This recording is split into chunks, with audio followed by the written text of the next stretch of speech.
Legendary homemade siomai dito sa Perfecto, Tondo, Manila, na talaga naman binabalik-balikan at dinadagsa ng tao. Bagong luto palagi. Ayos to. Demos eh. Tapos napakaanghang nung chili nila, panalo. Panalo.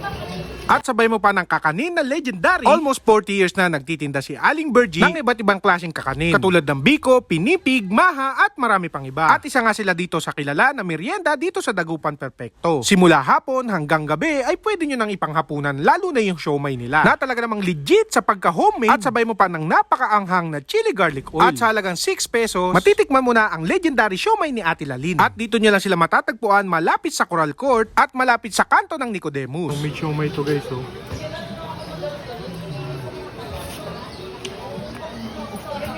Purong karne yan, oh. Bagong luto palagi. Ayos to. Magkano? 6 pesos isa. Parang big siomai na rin.